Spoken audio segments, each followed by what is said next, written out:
వందకు పైగా దీర్ఘకాలిక సమస్యలకు ఎటువంటి ఆపరేషన్ దుష్ప్రభావాలు లేకుండా హోమియోపతి చికిత్స. నమస్తే, వెల్కమ్ టు ఐ డ్రీమ్. మనకు తెలుసు రాష్ట్ర సర్కార్ ఒక డిసిషన్ తీసుకుంది. కాళేశ్వరం కి సంబంధించిన విచారణని సిబిఐకి అప్పజెప్పాలని. ఆ తర్వాత రాజకీయ పరిణామాలు మారుతూ వస్తున్న సిచ్యువేషన్ లో ఒక్కసారి మాట్లాడే ప్రయత్నం చేద్దాం. మాతో పాటు ఉన్నారు supreme court advocate as well as district retired judge Malyadri గారు. సార్ నమస్తే సార్. నమస్తే అమ్మా. చాలా డేస్ తర్వాత మళ్ళీ ఒక సెన్సేషన్ డిసిషన్ మీద మీతో మాట్లాడడం జరుగుతోంది సార్. సార్ ఏం జరుగుతోంది? కాళేశ్వరం విచారణకు సంబంధించి సిబిఐకి ఇవ్వాలి అంటూ రాష్ట్ర సర్కార్ అయితే ఒక డిసిషన్ తీసుకుంది సార్. నెక్స్ట్ స్టెప్ ఏంటి సార్? ఏముంటదమ్మా, కాళేశ్వరం ప్రాజెక్టుపై సిబిఐ విచారణ జరపాలని కోరుతూ రాష్ట్ర ప్రభుత్వం ఒక లేఖ రాసింది. ఆ ప్రకటన కూడా చేసింది. అది సోమవారం మనకందరికి తెలిసిన విషయమే. అసెంబ్లీలో కూడా చాలా చర్చ జరిగింది. చాలా మంది చాలా రకాల అభిప్రాయాలని చెప్పారు అక్కడ. ముఖ్యంగా ఒక వ్యక్తి ఏమన్నారంటే, నేను మా అమ్మాయిని లండన్లో చేర్పించడానికి పోకుండా ఇది చాలా ఇంపార్టెంట్ కాబట్టి దీనికి సంబంధించి నేను మాట్లాడుతున్నాను అని చెప్పారు. సో అక్కడి నుంచి చూస్తే ముందు లీగల్గా మాట్లాడాలంటే ఒక లేఖ మాత్రమే రాయడం జరిగింది. అది స్టేట్ గవర్నమెంట్ నిర్ణయం మాత్రమే. ఈ స్టేట్ గవర్నమెంట్ నిర్ణయాన్ని ప్రకటించిన తర్వాత ఇక రాజకీయంగా అనేక వ్యవహారాలు లేకపోతే మాటలు, కొంతమందిని ఒక పార్టీ నుంచి సస్పెండ్ చేస్తారని ఇలా చర్చలన్నీ జరుగుతున్నాయి, వస్తున్నాయి. ఈ నేపథ్యంలో రాబోయే జూబ్లీ హిల్స్ ఎన్నికలు దానికి ఇది ముడిపడి ఉందని చెప్పి నా ఉద్దేశం. అయినా కూడా ఇప్పుడు సిబిఐ అనేది ఒక కేంద్ర సంస్థది. దానికి టూమోటోగా unless and until state government నుంచి కన్సెంట్ లేకపోతే చర్య తీసుకునేదానికి లేదు. మీకు తెలిసినట్టుగా ఇక్కడేమో కాంగ్రెస్ ప్రభుత్వం, అక్కడేమో సెంట్రల్లో బీజేపీ కూటమి ప్రభుత్వం ఉంది. ఆ ప్రభుత్వం ఏ పరిస్థితిలో ఉందో అందరికీ తెలిసిందే. రాబోయే రోజుల్లో జరగబోయే బీహార్ ఎన్నికలు, ఈ జూబ్లీ హిల్స్ ఎన్నికలు, అమెరికా ట్రంప్ మాటలు, విదేశాల్లో మరి మోడీ గారు వెళ్ళి రష్యా, చైనా వాళ్ళతో కలిసి అక్కడ మాట్లాడటం, పాకిస్తాన్ ప్రైమ్ మినిస్టర్ కనపడినా మాట్లాడకుండా వెళ్ళిపోవడం, ఇవన్నీ మనం చూస్తే నిజంగా ఇది చాలా ఇంపార్టెంట్ విషయం. సిబిఐ ఎంక్వైరీకి ఇప్పుడు ఆదేశం వస్తుందా రాదా, రాకపోతే ఏంటి? అయితే నాకు తెలిసినంత వరకు ఏ ప్రాతిపదికన మనం ముందుకు వెళ్ళాలి అని చెప్పి ఒక ఫామ్ హౌస్ లో చర్చలు జరుగుతున్నాయి. అవును, అలా జరుగుతున్నాయని చెప్పి అనేక ప్రకటనలు వచ్చినాయి. నిజంగా జరుగుతున్నాయో లేదో నాకు తెలియదు, జరుగుతున్నాయో అనుకుందాం. కానీ ఈ రోజు కూడా జరుగుతోంది సార్. నిన్న మిడ్ నైట్ వరకు జరిగాయి, ఈ రోజు కూడా జరుగుతున్నాయి సార్, జరుగుతుంటాయి. నాకు తెలిసి చాలా ప్రముఖులైనటువంటి న్యాయవాదులతోటి మాటలు జరుగుతాయి. ఈ లెటర్ మీద కూడా మరి స్పందించి కోర్టుకు వెళ్ళే అవకాశం కూడా ఉంది. ఎందుకంటే ఆ కమిషన్ ఇచ్చిన రిపోర్ట్ యొక్క లీగాలిటీనే క్వశ్చన్ చేస్తున్నారు. అది లీగల్గా సస్టైనబుల్లా, దాని మీద బేస్ చేసుకుని ముందుకెళ్ళొచ్చా? ఎందుకంటే గతంలో కూడా మీకు తెలుసు, ఒక కమిషన్ గురించి మధ్యలో ఆయన ఏదో మాట్లాడాడని ఎక్స్ చీఫ్ జస్టిస్ గారు. అదేవిధంగా ఇప్పుడున్న ఈ కమిషన్ లో ఉన్న డొల్లలు లేకపోతే ఇబ్బందులు, వీటి మీద ఖచ్చితంగా ఒక చర్చ జరుగుతుంది. దాని మీద కూడా కోర్టుకు వెళ్తారని నేను అనుకుంటున్నాను. కోర్టుకు వెళ్ళి దీని మీద ఒక స్టే తెస్తే ఇక ఎన్నికలు అయిపోయేదాకా అది పక్కన పడి ఉంటుంది. ఇది ఒక ఎన్నికలకు ఒక టాపిక్ అవుద్ది. ఓకే, ఇప్పుడు కాసేపటి క్రితమే సార్, ఇప్పుడు పీసీ ఘోష్ కమిషన్ ఆధారంగా కేసీఆర్ అండ్ హరీష్ రావులపై ఎలాంటి చర్యలు తీసుకోవద్దని తెలంగాణ హైకోర్టు కాసేపటి క్రితమే ఆదేశాలు జారీ చేసింది సార్. అవును, నేను చెప్పాను కదమ్మా, నేను అదే చెప్తున్నా. కోర్టుకు వెళ్తారు, కోర్టు మీద చర్యలు తీసుకోవద్దని అంటారు. అది ఎందుకు? ఇవన్నీ ఎలక్షన్స్ ఉన్నాయి కాబట్టి దాని మీద ఒక చర్చ అనమాట. మేము వెళ్ళాము, న్యాయంగా కోర్టుకు వెళ్తే చర్యలు తీసుకోవద్దన్నారు. చూడండి, మేమేం తప్పు చేయలేదు కాబట్టి కోర్టు చర్యలు తీసుకోవద్దన్నారు అని అంటారు వాళ్ళు. లేదు మీరు తప్పు చేశారు, రిపోర్ట్ ఉంది, మీరు సిబిఐకి లేఖ రాసము, ఇదంతా బీజేపీ వాళ్ళు ఆడే నాటకము, లేకపోతే కేంద్ర వాళ్ళు వీళ్ళ చేత ఇట్లా పిటిషన్ వేయించారు. కేంద్ర పాలిత గవర్నమెంట్ ఏది ఉందో ఒక డెసిషన్ తీసుకోవడం లేదు.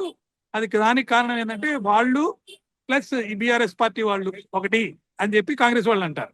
లేదు కాంగ్రెస్ లో ఉన్న ఒక ముఖ్యమంత్రి గారు, బీఆర్ఎస్ లో ఉన్న ఇద్దరు నేతలు పేర్లు మీకు తెలుసు, వాళ్ళ పేర్లు కూడా ఒక మహిళా నాయకులు చెప్పారు. వాళ్ళిద్దరు కూడా ఆయనతో షేరీక్ అయిపోయి ఇటువంటి తీసుకొచ్చారు అని అన్నారు. అది అన్నారని చెప్పి ఆ మీద కూడా చర్యలు తీసుకుంటారు, కొత్త పార్టీ పెట్టబోతున్నారని కూడా కొన్ని పత్రికల్లో వచ్చినాయి. సో రాజకీయంగా ఎలా ఉన్నా కానీ లీగల్ గా చూస్తే మీరన్నట్టు ఇప్పుడు స్టే ఆర్డర్ ఏదైతే ఇచ్చిందో అది కూడా వెకేట్ అయిపోద్ది. స్టే ఆర్డర్ ఎందుకంటే వెకేట్ అవుద్దంటే దానికి కారణం ఉంది. ఏంటంటే ఒక డ్యూ ప్రాసెస్ లో జరిగే ఎంక్వైరీలో ఎప్పుడు కూడా స్టే ఇచ్చేటప్పుడు కోర్టు కొన్ని కన్సిడర్ ఎంక్వైరీ అనేది అవసరమా లేదా, సిబిఐకి అధికారం ఉందా లేదా, ఇవన్నీ చూసేటప్పుడు జనరల్ గా ఇంటర్మ్ ఆర్డర్ స్టే ఎప్పుడైనా ఇస్తే ఏమని ఇస్తారంటే ఎంక్వైరీ నడపండి, ఫైనల్ రిపోర్ట్ ఆపండి, లేకపోతే అరెస్టులు అనేది చేయొద్దు, ఇంతవరకు ఇస్తుంది స్టే. ఇది ఇప్పుడు ఈ రోజు ఇచ్చింది అబ్సల్యూట్ స్టే కనుక అయితే ఖచ్చితంగా దాంట్లో కొన్ని మార్పులు చేర్పులు వస్తాయి. సో ఆ మార్పులు చేర్పులు వస్తాయే డెమోక్రటిక్ గా లీగల్ సెటప్ లో ఆ వచ్చే మార్పులను చూసి మళ్ళీ మనం మాట్లాడుకునే అవకాశం ఉంటుంది. ప్రస్తుతానికైతే వాళ్ళని తీసుకోవద్దని మాత్రమే వచ్చింది. దాంట్లో ఎటువంటి మార్పులు వస్తాయో చూద్దాం. ఇది ఎక్స్పార్టీ ఆర్డర్ అంటే వీళ్ళ మటుకే వెళ్ళి కోర్టుకు వెళ్ళి తెచ్చుకుంది. జనరల్ గా ఈ ఎంక్వైరీస్ దీన్ని బేస్ చేసుకొని ఒక సిబిఐ సంస్థ అధికారికంగా ప్రస్తుతానికి సిబిఐకి ఇంకా కొంత క్రెడెన్షియల్స్ ఉన్నాయి. ఇప్పుడు దాకా వాళ్ళు చేసినటువంటి అనేక దర్యాప్తుల్లో రాజకీయంగా మాట్లాడేదానికంటే లీగల్ గా కూడా కొంచెం సస్టైనబిలిటీ ఉంది, మంచి సంస్థ అని పేరు ఉంది. కాబట్టి జనరల్ గా ఏ కోర్టు అయినా సరే ఎంక్వైరీ కొనసాగించండి అనే చెప్తుంది కానీ ఆపని చెప్పదు. ఒకవేళ ఎంక్వైరీ కొనసాగించేటప్పుడు ఏదైనా ఇబ్బందులు ఎవరికైనా కష్టాలు ఇబ్బందులు వస్తే వాళ్ళు వెళ్ళి అప్రోచ్ అయ్యి మమ్మల్ని ఇట్లా అరెస్ట్ చేయబోతున్నారంటే ఏదైనా ఇంటర్మ్ స్టే ఇస్తే ఇస్తారు. బట్ ఆ స్టేలు కూడా ప్రస్తుతం చూస్తే సుప్రీంకోర్టు యొక్క ప్రిన్సిపల్స్ కానీ తీర్పులు కానీ చూస్తే అన్ని కూడా తీసేస్తున్నారు. ఎందుకంటే ఫెయిర్ అండ్ ట్రాన్స్పరెంట్ గా ఎంక్వైరీ అనేది జరగాలి అంటే ఈ అబ్స్టకల్స్ ఉండకూడదు. ఎంక్వైరీ ఆఫీసర్కి ఆ పర్మిషన్ లేకపోయినా, ఆ పవర్ లేకపోయినా ఎంక్వైరీ చేయలేడు కదా. ఇప్పుడు మీరు అరెస్ట్ చేయొద్దని అంటారు, అరెస్ట్ చేస్తే తప్ప మాకు మేము ఎంక్వైరీ చేసి వాళ్ళ యొక్క స్టేట్మెంట్ రికార్డ్ చేసేదానికి ఇబ్బంది అని వీళ్ళు అంటారు. జనరల్ గా వచ్చే ఆర్డర్స్ ఎలా ఉంటాయంటే ఈ సిబిఐ ఎంక్వైరీకి సంబంధించి సుప్రీంకోర్టు ఇన్స్టిట్యూషన్ కే అనుకూలంగా వస్తుంది, అన్లెస్ అండ్ అంటిల్ స్పెసిఫిక్ గా ఏమైనా ఇబ్బందులు కష్టాలు కనుక ఉంటే తప్ప. ఓకే, ఇప్పుడు సిబిఐకి సంబంధించి ఓన్లీ కాళేశ్వరంకి సంబంధించిన కేసులో మాత్రమే సిబిఐ ఎంక్వైరీ చెయ్యొచ్చు అని గవర్నమెంట్ ఒక ఆర్డర్ ఇచ్చింది అనేది ఒక టాక్ సార్, నిజమాది? ఓన్లీ గవర్నమెంట్ ఒక నిర్ణయం తీసుకుంది, ఆ నిర్ణయాన్ని బట్టి లేఖ రాస్తారు అంతే. ఇదేమి కోర్టు ఆర్డర్ కాదు ఇది. ఇది గవర్నమెంట్ కి లెజిస్లేటివ్ కి ఒక పవర్ ఉంది. ఏంటి, ఏదైనా ఒక అవినీతి కానీ లేకపోతే ఇబ్బంది ఏదైనా జరిగితే దాని మీద ఒక ఎంక్వైరీ చేసి ఆ ఎంక్వైరీ రిపోర్ట్ బేస్ చేసుకొని ఫర్దర్ డిస్కస్ చేసుకొని దాన్ని మళ్ళీ కూడా అసెంబ్లీలో చర్చించుకొని లీగల్ గా ఈ ప్రస్తుతం ఉన్న గవర్నమెంట్ చాలా పకడ్బందీగా డ్యూ ప్రాసెస్ లో ఉన్న విధంగా వెళ్తుంది. ఇన్ని రోజులైనా కానీ అనఫిషియల్ గా ఏ చర్య తీసుకోలేదు దీనికి సంబంధించి. అఫిషియల్ గా చర్య తీసుకోవడానికి ఏమైతే లీగల్ అబ్స్టికల్స్ ఉంటాయో వాటన్నిటిని తొలగించుకుంటూ వన్ ఆఫ్టర్ అనదర్ చేసుకుంటూ పోయి ఇప్పుడు అసెంబ్లీలో కూడా చర్చ జరిగి వాళ్ళకి ఫెయిర్ ఆపర్చునిటీ ఇచ్చాము. ఇస్తే ఆ ఫెయిర్ ఆపర్చునిటీలో డిస్కషన్ జరిగింది. ఇది మెజారిటీ డెసిషన్, కేవలం కాంగ్రెస్ పార్టీ డెసిషన్ కాదు, ఇది లెజిస్లేచర్ డెసిషన్. కాబట్టి ఖచ్చితంగా సిబిఐ అనేది రావాలి, ఎంక్వైరీ జరపాలనేది ఇక్కడ ఉన్న రాష్ట్ర ప్రభుత్వం యొక్క నిర్ణయం. దాన్ని కేంద్రానికంటే సిబిఐకి రాస్తారు. కాబట్టి ఎగైన్ పొలిటికల్ గా చెప్పాలంటే సెంట్రల్ ఇంటర్ఫీర్ అవ్వాలి. అయితే అవుతారా లేదా, ఎందుకంటే ఒక స్టేట్ గవర్నమెంట్ రిక్వెస్ట్ చేసినప్పుడు జనరల్ గా సిబిఐ ఎఫ్ఐఆర్ కడుతుంది. ఎఫ్ఐఆర్ కట్టి ఆ ఎఫ్ఐఆర్ లో ఈ రిపోర్ట్ లో ఎవరైతే తప్పులు చేశారని ఉంటుందో వాళ్ళ మీద ఎఫ్ఐఆర్ కట్టినప్పుడు ఆటోమేటిక్ గా వాళ్ళు ఎవిడెన్స్ కి సంబంధించినటువంటి అంటే స్టేట్మెంట్ రికార్డ్ చేయటము, డాక్యుమెంట్లు సీజ్ చేయటము, డాక్యుమెంట్స్ అంటే వీడియోస్ లేకపోతే అక్కడ జరిగిన నష్టం, కూలిపోవటం, ఇవన్నీ కూడా సేకరించి ఒక బేసిస్ వచ్చిన తర్వాత అరెస్టుల పర్వం అనేది ముందుకెళ్తుంది. అరెస్టుల పర్వం ఎలా జరుగుతుంది ఏంటి అని అంటే సిబిఐకి వ్యాస్ట్ పవర్స్ ఉన్నాయి. అంటే కొన్ని తీవ్రమైన క్రిమినల్ చర్యలు తీసుకోవాలని ఉన్న రాష్ట్ర మంత్రివర్గం నిర్ణయం మేరకు నివేదికను శాసనసభలో ప్రవేశపెట్టారు. అది ఇంపార్టెంట్. వాళ్ళు చర్యలు తీసుకోవాలని ఉన్నా కానీ వాళ్ళు ఇల్లీగల్ గా ఏదో అరెస్ట్ చేసేసేయాలి అనే తట్టు అన్డెమోక్రటిక్ గా పోతే మళ్ళీ కోర్టుకి వెళ్తే ఏదో ఒక ఆర్డర్ వస్తుందని అలా చేయకుండా అసెంబ్లీలో పెట్టారు. అసెంబ్లీలో దర్యాప్తు జరిగే దానికోసం ముఖ్యంగా మేడిగడ్డ బ్యారేజీ వైఫల్యానికి ప్లానింగ్, డిజైన్, నాణ్యత తదితర కారణాలు పేర్కొంది. దీంట్లో ఈ అంశాలపై మరింత లోతుగా దర్యాప్తు చేయాల్సిన అవసరాన్ని ఎన్డీఎఫ్ఏ న్యాయ విచారణ కమిషన్ నివేదికలు స్పష్టం చేస్తున్నాయి. అంటే అంతర్రాష్ట్ర అంశాలు కేంద్ర రాష్ట్ర ప్రభుత్వాలకు చెందిన వివిధ శాఖల ప్రమేయం ఉన్నందున అది మెయిన్. ఇప్పుడు చాలా పర్మిషన్స్ ఇచ్చేశారు, అటు సెంట్రల్ వాళ్ళు ఇచ్చారు, ఇటు స్టేట్ వాళ్ళు తీసుకున్నారు. కాబట్టి వాళ్ళని కూడా ఎంక్వైరీ చేయాలంటే స్టేట్ గవర్నమెంట్ పోలీస్ పవర్స్ కంటే సిబిఐకి బాగా ఎక్కువ అవకాశాలు ఉంటాయి. కాబట్టి శాసనసభ కూడా ఆమోదించింది. మనము ఆ లేఖలో రాసినటువంటి విషయాల్ని చూస్తే ఇవన్నిటి కూడా ఇన్వాల్వ్మెంట్, అంటే సెంటర్ ఎవరెవరు పర్మిషన్లు ఇచ్చారు, ఎందుకు ఇచ్చారు, ఆ మోటార్లకు సంబంధించినప్పుడు షబాష్ అని చెప్పి అందరూ పొగిడారు. సో ఈ అన్నిటికీ సంబంధించి ఆ లేఖలో ఉన్నట్లుగా మనకు తెలుస్తుంది. శాసనసభ నిర్ణయాన్ని అమలు చేసే విషయంలో రాష్ట్ర ప్రభుత్వం ఏ మాత్రం ఆలస్యం చేయలేదండి. అది చాలా ఇంపార్టెంట్ థింగ్. ఇలా శాసనసభలో డిస్కషన్ చేశారు, అలా పక్క రోజునే కేంద్ర హోంమంత్రి శాఖకి పంపించేశారు. అంటే సిబిఐ విచారణకు కేంద్ర హోంశాఖ కూడా అంగీకరించాలండి. కేంద్ర హోంశాఖ అంగీకరిస్తేనే కాళేశ్వరం బ్యారేజీలపై దర్యాప్తు మళ్ళీ ప్రారంభం అవుతుంది. ఇప్పుడు దాకా చేసిన దర్యాప్తు అడ్మినిస్ట్రేటివ్ లెవెల్లో స్టేట్ గవర్నమెంట్ ఇచ్చిన ఎంక్వైరీలో ఉన్న ఆర్డర్ ప్రకారం చేసింది. బట్ ఇప్పుడు చేసేది అవినీతి ఎలా జరిగింది, ఎవరు రెస్పాన్సిబుల్, ఎవరు ముద్దాయిలు, ఎవరు నేరస్తులు, వాళ్ళకి ఏ శిక్ష పడాలి, ఏ సెక్షన్లు రావాలని సిబిఐ ఎంక్వైరీ చేస్తుంది. అంటే బ్యారేజీలో చేసిన పనికి చెల్లించిన బిల్లుల గురించి కానీ ఇంత వేగంగా ఎందుకు ముందుకెళ్ళింది, అంతిమంగా ఈ డబ్బులు ఎవరికి చెందాయి, ఎంత చెందాయి అనే అంశాలపై లోతుగా దర్యాప్తు అనేది జరుగుతుంది. ఓకే, ఫస్ట్ ఎక్కడి నుంచి ఒకవేళ టేకప్ చేస్తే సార్ ఎక్కడి నుంచి స్టార్ట్ చేస్తారు? అంటే అధికారుల నుంచి, దెన్ మంత్రుల నుంచి, ఆ తర్వాత సీఎం వరకు ఎట్లా వెళ్తుంది సార్?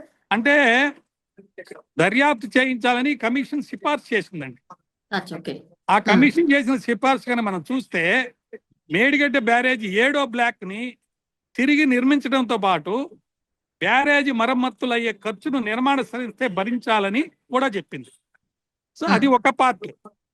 రెండో పార్ట్ ఏంటంటే అన్నారం సంబంధిత పమ్మిందిళ్ళ ఏదో ఊరుందంట, ఆ నిర్మాణాలకు సంబంధించి ఆ సంస్థలకు సైతం ఇదే సిఫార్సు చేసింది.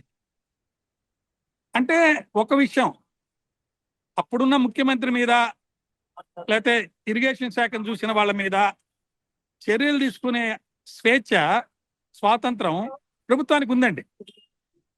అదే రాసింది దీంట్లో రిపోర్ట్లో. అయితే మాజీ మంత్రులు హరీష్ రావు గారు, ఈటెల రాజేందర్ని దీంట్లో తప్పు పడుతూ రాయడం జరిగింది. ఆ తప్పు పట్టినప్పుడు ఐఏఎస్ అధికారులు, ఇంజనీర్ల పైన చర్యలకు కూడా కమిషన్ సిఫార్సు చేసింది.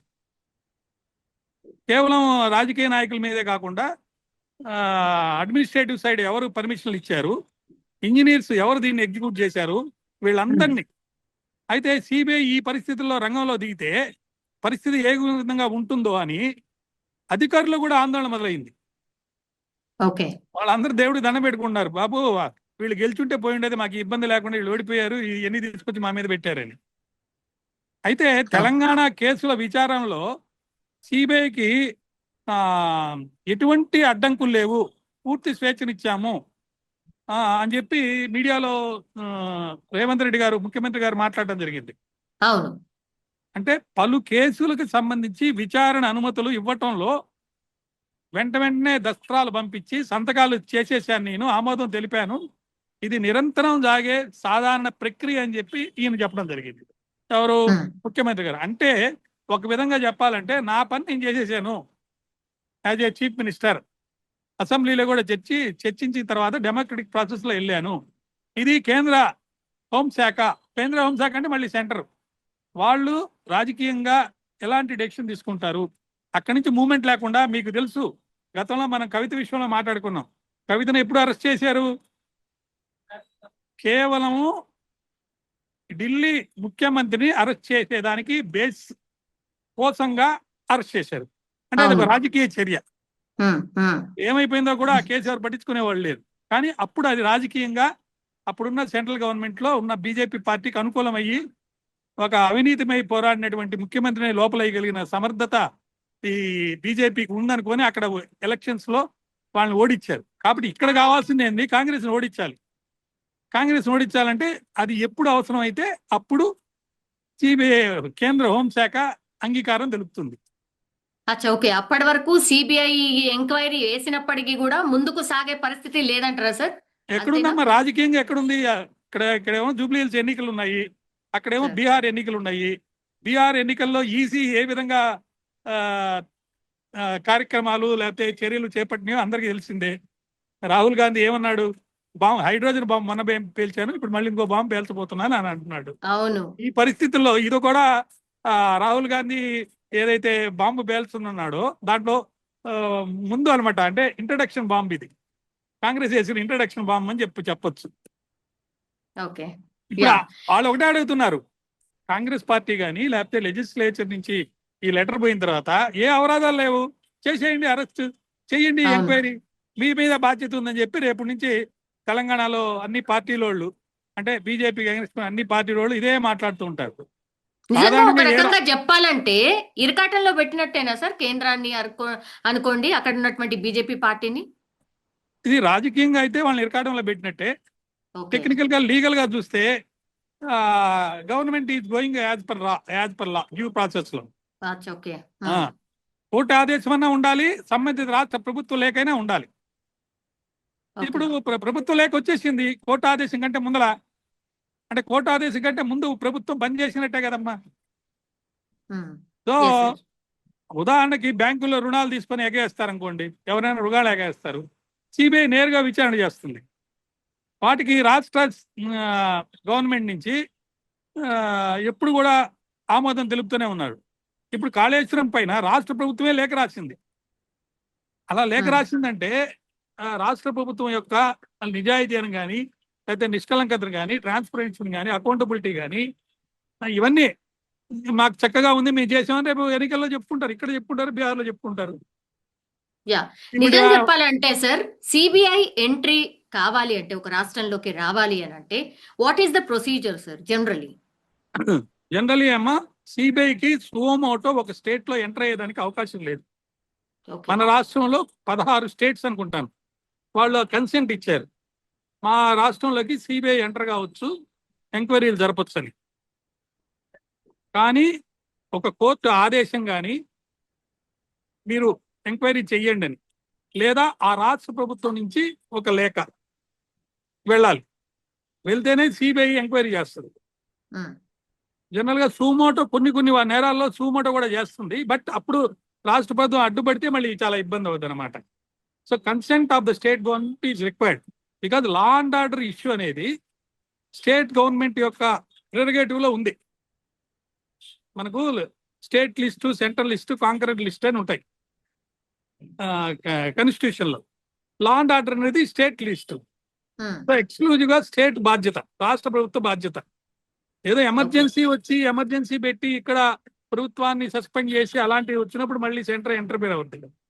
కాబట్టి ఇక్కడ ప్రభుత్వం అనేది ఇందాక చెప్పిన విధంగా డెమోక్రటిక్ ప్రాసెస్ లో ఎక్కడ ఎవరు ఏం మాట్లాడడానికి అవకాశం లేకుండా హైడ్రోజన్ బాంబుకు ముందు ఒక బాంబు పేలుస్తూ, ఇదిగో నా ముఖ్యమంత్రిత్వాన్ని క్వశ్చన్ చేసే వాళ్ళకి ఇది ఒక ఆన్సర్, 2 బీజేపీ వాళ్ళకి ఇది ఒక ఆన్సర్, లాయల్టీ టు కాంగ్రెస్ కి ఇది ఒక ఆన్సర్. ఓకే. సో చాలా మంది ఏమంటున్నారు, ఒక ముఖ్యమైన మహిళా నాయకురాలు, ఇదిగో ఫలానా 2 వ్యక్తులు ముఖ్యమంత్రి గారితో కలిశారు అంటున్నారు. అరే నాతో కలిసి ఉంటే నేను వాళ్ళ మీద చర్య తీసుకోమని నేను ఎందుకు అంటాను అనేదానికి ఇది ఆన్సరే కదా. అవును. కాబట్టి వాళ్ళని పార్టీ నుంచి సస్పెండ్ చేసేదానికి ఇది ఒక అవకాశం ఇచ్చినట్టే, ఆయుధం ఇచ్చినట్టే వీళ్ళకి. Exactly sir, exactly. అమెరికా నుంచి రాగానే నిన్న ప్రెస్ మీట్ పెట్టారు, తర్వాత మొన్నటి వరకు కూడా డైరెక్ట్ గా పేర్లు తీసుకోలే. ఇప్పుడు ఏకంగా హరీష్ రావు డైరెక్ట్ గా అనండి, ఒకరి తర్వాత ఒకరి పేరు తీసుకున్నారమ్మా, ఒకరి పేరు ఎస్ తీసుకున్నారు, ఇప్పుడు రెండో పేరు వచ్చింది. Exactly sir. ఇప్పుడు డైరెక్ట్ గా పేర్లనే మెన్షన్ చేసిన పరిస్థితి. ఇప్పుడు పార్టీ ఏం చేయబోతోంది? ఇప్పుడు కాళేశ్వరం మీద ఏం చేయాలి ఒకటి, తర్వాత ఇంట్లో ఉన్నటువంటి మహిళా నాయకురాల్ని సొంత పార్టీని క్వశ్చన్ చేస్తుంది రెండు. ఏం జరగచ్చు సార్? ఇక్కడ ఒక చాలా ముఖ్యమైన విషయం ఏంటంటే, మొన్న ఎన్నికల్లో ఓడిపోవడానికి ప్రధానమైన 3 కారణాలు అని చెప్పి అందరికీ తెలిసినవి. ఒకటి లిక్కర్ స్కామ్, రెండు డెమోక్రటిక్ గా జరగలేదు, అటోక్రటిక్ గా జరిగింది. బీఆర్ఎస్ అనేది నడిపించడం, ప్రభుత్వం నడిపించడం కానీ పార్టీ నడిపించడం కానీ. 3 టిఆర్ఎస్ ని బీఆర్ఎస్ చేయటం. సో ఇప్పుడు దాంట్లో భాగంగా ప్రక్షాళన జరుగుతుంది. బీఆర్ఎస్ ని టిఆర్ఎస్ చేశారు. ఎప్పుడు చేశారు? మొన్న గుజరాత్ వాళ్ళని ఇక్కడి నుంచి పంపించండి అని ఒక యుద్ధం జరుగుతున్నప్పుడు చాలా ఒకటి వచ్చింది, టిఆర్ఎస్ గా ఉంటేనే ఇక్కడ గెలుస్తామని. అది నెంబర్ 1 అయిపోయింది. నెంబర్ 2, లిక్కర్ స్కామ్ నుంచి ఇబ్బందులు పడ్డారు కాబట్టి లిక్కర్ స్కామ్ బయటకు పంపించేదానికి ఒక అవకాశం కావాలి. సో లిక్కర్ స్కామ్ బయటికి పోతే ఇంకా నిష్కలంకుడైనటువంటి పార్టీ అయిపోద్ది. సార్, సొంత కూతుర్ని కూడా లెక్క చేయకుండా బయట పంపిద్దామని అనుకున్నారా నిజంగా? అది జరిగిందా? రాజకీయాల్లో కూతురు, కొడుకు, లేకపోతే ఇంకోటి ఉండదమ్మా. అధికారమే లక్ష్యంగా ఉంటుంది. ఇప్పుడు ప్రకాశం పంతులు గారండి, లేకపోతే ఇక్కడ ఎవరు పోరాట పార్టీలు కాదు, ఈ రాజకీయ పార్టీలు. పోరాటం చేసి చనిపోయినటువంటి, అసులు బాసినటువంటి అనేక మంది యువకులు, లేకపోతే పెద్దవాళ్ళు, వాళ్ళందరూ వాళ్ళు ఏదో స్వార్థం లేకుండా త్యాగం కోసం ఏదో ఆ రాష్ట్రం ఏర్పడాలని చేసింది. కానీ పొలిటికల్ పార్టీ పెట్టుకుంది, పవర్ ఉండాలి కదమ్మా. పవర్ ఉంటేనే కదా ఏదైనా చేయగలిగేది. తను పేరు సంపాదించుకోవాలన్నా, ఊరు సంపాదించుకోవాలన్నా. సో ఒక పర్టికులర్ ఇష్యూ లేదా ఒక పర్టికులర్ పర్సన్, అది ఎవరైనా ఉండొచ్చు, వాళ్ళ వల్ల పార్టీకి ఇబ్బంది, లేకపోతే పవర్ రాదు, లేకపోతే ఎన్నికల్లో గెలవలేము అనే పరిస్థితి వచ్చినప్పుడు రిక్వెస్ట్ మీద కూడా బయటకు పంపుతారు. బయటకి సస్పెన్షన్ ఎలా ఉన్నా కానీ రిక్వెస్ట్ గా మీరు అలా ఉండండి అని అంటారు. తప్పేముంది దాంట్లో? ఎవరు కూడా ఎక్స్పెక్ట్ చేయలేదు సార్, ఎవరు ఎక్స్పెక్ట్ చేయలేదు నిజంగా ప్రభుత్వము సిబిఐ ఎంక్వైరీకి రిక్వెస్ట్ చేస్తుందని, లేకపోతే ఒక నిర్ణయం తీసుకుంటుందని ఎవరు ఎక్స్పెక్ట్ చేయలేదు. అటు బీజేపీ ఎక్స్పెక్ట్ చేయలేదు, బీఆర్ఎస్ కూడా ఎక్స్పెక్ట్ చేయలేదు అనేది ఒక చర్చ సార్.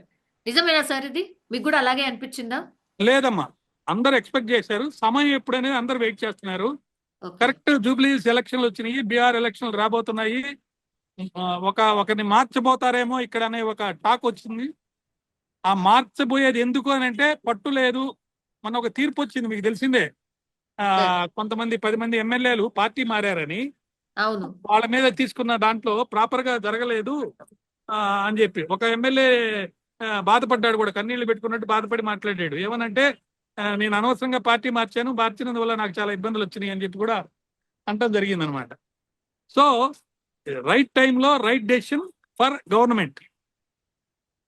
దీని యొక్క అనదర్ అంటే ఇంప్లికేషన్స్ ఎలా ఉంటాయనేది రాబోయే రోజుల్లో వేచి చూడాలి. ఇప్పుడు టిఆర్ఎస్ ఆర్ బిఆర్ఎస్ ఏం చేయొచ్చు సార్? ఏం ఛాన్సెస్ ఉన్నాయి వాళ్ళకి? ఏం ఆప్షన్స్ ఉన్నాయి? ఒకటి, లీగల్ గా ఇప్పుడు వెళ్ళారు ఆల్రెడీ కోర్టుకి. అది అయిపోయిన తర్వాత పొలిటికల్ గా కొన్ని నిర్ణయాలు జరుగుతాయి. పార్టీల్లో ఎవరు మార్పు చేయాలి, ఎవరిని రప్పించుకోవాలి, ఎవరిని మార్చాలని. ఇప్పుడు కాంగ్రెస్ పార్టీలో కూడా చాలా మంది అసంతృప్తివాదులు ఉన్నారు. వాళ్ళలో ఎమ్మెల్యేలు కూడా కొంతమంది ఉన్నారు, పవర్ రాని వాళ్ళు.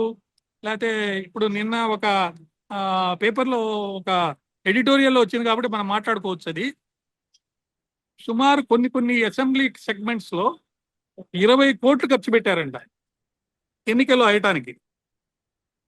సో రాబోయే ఎన్నికల్లో అంటే మళ్ళా అసెంబ్లీ వచ్చినప్పుడు అది 30 నుంచి 35 కోట్లు అవుతుందని కూడా ఖర్చు అంటున్నారు మామూలు సాధారణంగా. మరి ఈ 30-35 కోట్లు వాళ్ళు ఇన్వెస్ట్ చేసిన దానికి ఇంట్రెస్ట్ తో కలిపితే 35 కోట్లు రేపు ఎన్నికలకే కావాలి. దాని తదనంతరం మళ్ళీ సంపాదించుకోవడానికి కదా 35 కోట్లు 20 కోట్లు పెట్టుబడి పెట్టి 5 ఏళ్ళు పనిచేసినప్పుడు మరి దానికి తగ్గట్టుగా రావాలి అని అంటే ఎక్కడో ఇక్కడ ఏదో ఒక ఆబ్లిగేషన్స్, పార్టీలు మార్చడం, లేకపోతే అదే పార్టీ వాళ్ళలోనికి అసంతృప్తులుగా మారి క్రిటిసైజ్ చేస్తూ బ్లాక్ మెయిల్ చేస్తూ పనులు చేయించుకోవడం, ఇవన్నీ సహజంగా మనకందరికి తెలిసిన విషయాలే. కాకపోతే ఇప్పుడున్న సందర్భంలో చర్చలు చూసుకుంటే మనము ఖచ్చితంగా అందరికీ తెలిసిన విషయం ఏంటంటే ఇది రాజకీయ నిర్ణయము. కరెక్ట్ సమయంలో కరెక్ట్ గా మరి ఆ ఇది జరిగిందని నేను అనుకుంటున్నానమ్మా. Yes sir. సో కరెక్ట్ టైంలో కరెక్ట్ డిసిషనే అంటారు, రైట్ సార్? ఇప్పుడు రాజకీయంగా ఒత్తిడి, ఎస్ సార్. ఇప్పుడు మరి బీజేపీ ఏం చేయొచ్చు సార్? బీజేపీ ఏం చేయబోతుంది ఇమీడియట్ గా? అంటే రోజు ఇంకా మాట్లాడతారు కదా, మేము సిబిఐకి ఇచ్చినాం, మీరే డిసిషన్ తీసుకోవట్లేదు అని. ఎట్లా ఇక్కడ తప్పించుకుంటారు బీజేపీ? బీజేపీ ఏం చెప్తుందంటే కేంద్ర హోంశాఖ పరిశీలనలో ఉంది అని చెప్తుంది. ఓకే, చెప్పిన తర్వాత ఇంకో స్టెప్ ముందుకెళ్తుంది. ఇదిగో ఈ యొక్క రిపోర్ట్ లో పలానా పలానా వాళ్ళ పేర్లు వచ్చినాయి, ఇంకా వేరే వాళ్ళ పేర్లు కూడా నేను యాడ్ చేసుకోవచ్చు, కాబట్టి ఎవరెవరు వస్తారో మా పక్కకు రండి, మమ్మల్ని ఇక్కడ గెలిపించండి. ఎవరు రాకపోతే వెంటనే ఉంటాయి చర్యలు, వస్తే చర్యలు స్లోగా ఉంటాయి, కొత్త వాళ్ళని చేర్చరు. కమిషన్ రిపోర్ట్లో ఉన్న వాళ్ళతో ఇది చేస్తారనమాట. ఫర్ ఎగ్జాంపుల్ ఒక మాట చెప్తా మీకు. కమిషన్ రిపోర్ట్లో ఒక వ్యక్తి డబ్బు తిన్నారని అనుకుందాం. ఇప్పుడు బీజేపీ ఏముంటుంది, ఇదిగో డబ్బు తిన్నది ఆయన, దాచిపెట్టింది పలానోడి దగ్గర, ఆ దాచిపెట్టినోడిని తీసుకొస్తారు. మరి నువ్వు మా పక్కకు వస్తే నీ మీద ఉండదు రిపోర్టు, నిన్ను యాడ్ చేయను, ఆ రిపోర్ట్ వరకే ఉంటది. ఇలా అన్నమాట, ఇలా ఉంటది. సో అల్టిమేట్ గా చెప్పాలంటే it is only A political game. The game will not end at any point of time. ఆ టైం వచ్చినంత వరకు దాన్ని ఆడుతూనే పోతారు. మరి ఇంకో కొత్త సమస్య వస్తుంది, ఆ సమస్యను టేకప్ చేస్తారు అంతే. అచ్చా, ఓకే. సో ఇది డ్రాగ్ ఆన్ అయితా పోతుంటది మోస్ట్లీ. అంటే లోక్సభ ఎలక్షన్స్ వచ్చేంత వరకు కూడా మేబీ ఇది డ్రాగ్ కావచ్చు అనేది, అంతే కదా సార్? బీహార్ ఎలక్షన్లు అయిపోయిన తర్వాత మనం మాట్లాడుకోవాలి మళ్ళీ. ఎందుకంటే బీహార్ ఎలక్షన్స్ లో కొత్త పదాన్ని లల్లు ప్రసాద్ యాదవ్ కొడుకు తీసుకున్నాడు, తేజస్వి యాదవ్. ఏంటంటే ఆ పదము కరప్షన్. మనకందరికీ తెలుసు లల్లు ప్రసాద్ యాదవ్ని కరప్ట్ చేశాడని జైల్లో పెట్టారు, శిక్ష అనుభవిస్తున్నాడు, సుప్రీంకోర్టులో పెట్టింది. ఇప్పుడు వాళ్ళు ఏమంటున్నారంటే ఇప్పుడున్న ముఖ్యమంత్రి బీహార్లో నితీష్ గారు హైలీ కరప్టెడ్, ఈ ఎన్నికలు అయిపోయిన తర్వాత అతన్ని ఒక స్ట్రా లాగా, ఇదే మాట వాడారు, మన కూల్ డ్రింక్లు ఇచ్చే స్ట్రా లాగా వాడుకుని అతను పక్కన తీసేస్తారని. సో నేనేమంటానంటే రేపు బీహార్ ఎలక్షన్స్ లో గనక ఏదైనా కారణాల వల్ల నితీష్ ప్రభుత్వం అక్కడ ఓడిపోతే ఖచ్చితంగా అటు చంద్రబాబు నాయుడు గారు, ఎందుకంటే వాళ్ళ శిష్యుడే ఇక్కడ ఉన్నాడు, కాంగ్రెస్కి వచ్చినా పెద్ద ఆశ్చర్యపడాల్సిన అవసరం లేదు. నాయుడు గారి యొక్క ప్రీవియస్ రికార్డు చూస్తే ఎప్పుడు ఏది అవసరం అయితే మామనే కాదన్నాడు. ఇప్పుడు బీజేపీ మోడీ ఎంత లెక్క, తన సొంత మామని కాదని పార్టీ నుంచి బయటకు వచ్చినాడు. రేపు నితీష్ అక్కడ గవర్నమెంట్ ఓడిపోతే నితీష్ తాలూకు ఎంపీలు కనుక సపోర్ట్ లేకపోతే రెండు వీటి మీద నడుస్తున్నాడు, స్ట్రక్చర్స్ మీద. ఎవరు? మన మోడీ గారు. సో ఒకటి నితీష్, రెండు చంద్రబాబు నాయుడు గారు. సో నితీష్ ఓడిపోతే పరిస్థితి ఏంది, అక్కడ పోయినట్టే, ఒక చెయ్యి కుంటుపడినట్టే. ఎటు అమెరికాలో ట్రంప్ కి మోడీ మీద చాలా ద్వేషం ఉంది. 4 రోజుల నుంచి ట్రంప్ ఫోన్ చేస్తుంటే మోడీ గారు మాట్లాడటం లేదు. అవును, కారణాలు 2 చెప్తున్నారు. ఒకటి, ట్రంప్ మాట్లాడితే ట్రంప్ దీన్ని వ్యక్తీకరించి అంటే వేరే విధంగా మార్చేసి మీనింగ్ ఏదో చెప్తాడు, దానివల్ల మోడీకి ఇబ్బంది వస్తుంది. మాట్లాడకపోతే మోడీ పవర్ఫుల్ అని అంటారు అనేది ఒకటి. 2 రోజుల క్రితం మోడీ గారు కొత్తగా గాంధీజీ గారి పేరు ఎత్తి స్వదేశీ అంటున్నారు. నిన్న మొన్నటి దాకా ఎవరు గాంధీజీ గారిని తిట్టారో, ఎవరు గాడ్సేని పొగిడారో, ఆ సంస్థ యొక్క మద్దతు ఎవరికి ఉందో అందరికీ తెలిసిన విషయమే. ఇప్పుడు గాంధీజీ గారు ఎక్కడి నుంచి వచ్చారండి? నేను చైర్మన్ ఫర్ రాబోయే అక్టోబర్ 10లో జరగబోయే 1,00,000 విగ్రహాల ప్రదర్శనకి నేను చైర్మన్ గా ఎన్నుకున్నారు. సో ఇప్పుడు గాంధీజీని రాజకీయం చేయొద్దని నేను అందరికీ మనవి చేస్తున్నాను. ఆయన సూత్రాలు వేరు, ఆయన దేశం కోసం ప్రాణాలను సైతం త్యాగం చేసి తను అర్పించుకున్నాడు. కానీ ఆ స్వాతంత్ర ఫలాలు మనకు అందటం లేదు. ఈ అవినీతి బస్టు పట్టిపోయింది. దీని మీద పాదయాత్రలు కూడా చేయబోతున్నాం మేము. కాబట్టి రాజకీయాల కోసం ఏదంటే అది వాడుకునే ఒక సిద్ధాంతాన్ని పక్కన పెట్టి, పవర్కి రావడానికి ఏదంటే అది వాడుకునే సిద్ధాంతాన్ని పక్కన పెట్టి, ఎవరైతే అవినీతి చేశారో వాళ్ళు ఇంజనీర్లు కానీ, అధికారులు కానీ, రాష్ట్ర ప్రభుత్వంలో వాళ్ళు కానీ, లేకపోతే రాజకీయ నాయకులు కానీ, ఎవరైనా సరే వాళ్ళని పట్టుకోవాలి. అదే నా యొక్క రిక్వెస్ట్ పట్టుకొని వాళ్ళకి శిక్షలు పడాలి. ఆ డబ్బు మళ్ళీ స్టేట్ ఎక్స్చేర్కి రావాలి. ఆ స్టేట్ ఎక్స్చేర్కి వచ్చి ఆ డబ్బుతోటి మళ్ళీ కొత్త మరొక ప్రాజెక్ట్ కట్టి మంచినీళ్ళు మనకందరికీ రావాలి. ఇది మన కోరిక, మన వివాదం. కానీ అట్లాంటి పరిస్థితులు ఇప్పుడైతే లేవు. ఈ రాజకీయాలు ఇలాగే కొనసాగే పరిస్థితి ఉంది. మీకు తెలుసు మూసీ విషయంలో ఏం జరుగుతుంది, హైడ్రా విషయంలో ఏం జరుగుతుంది, లేదా అమెరికాలో నుంచి 150% ట్యాక్స్ విషయంలో జరుగుతుంది. ఎక్కడ చూసినా అవినీతి, ఎక్కడ చూసినా వాళ్ళు అధికారంలో వచ్చేదాని కోసం పోరాటమే జరుగుతుంది. Yes sir. Sir thank you sir, thank you so much Malyadi garu. Actually అంటే అసలు ఏం జరుగుతోంది రాజకీయంగా కావచ్చు, ఈ కేసులో ఏం జరగచ్చు అనేది క్లియర్ కట్ గా చాలా డౌట్స్ ని క్లియర్ చేశారు sir. Thank you sir, thank you so much. నేను మీ డౌట్స్ క్లియర్ కాదండి. ఇప్పుడు ప్రపంచంలో ఉన్న ప్రతి తెలుగువాడు దీన్ని చూడబోతున్నాడు, మీ వీడియో చూడబోతున్నాడు. మీ ఐ డ్రీమ్స్ ప్రేక్షకులకి నా మనం ఏంటంటే, మీలాంటి ఐ డ్రీమ్ ద్వారా ఇంత చక్కటి నిష్పాక్షిపతంగా ఇంటర్వ్యూస్ చేసి, ఆ ఇంటర్వ్యూ ద్వారా అందరికీ అన్ని విషయాలు ఫుల్గా తెలిసేందుకోసం ఎటువంటి మ్యానిపులేషన్స్ లేకుండా చేస్తున్నారు. దీనివల్ల అందరికీ విషయాలు తెలుస్తాయి కాబట్టి, వాళ్ళ ఒత్తిడి ఉంటుంది కాబట్టి, ఖచ్చితంగా రేపు లేదు ఎల్లుండి లోపల కేంద్ర హోంశాఖ తగు ఉత్తర్వులు ఇస్తుందని చెప్పి నేను భావిస్తున్నాను. నమస్తే. Yes, thank you sir.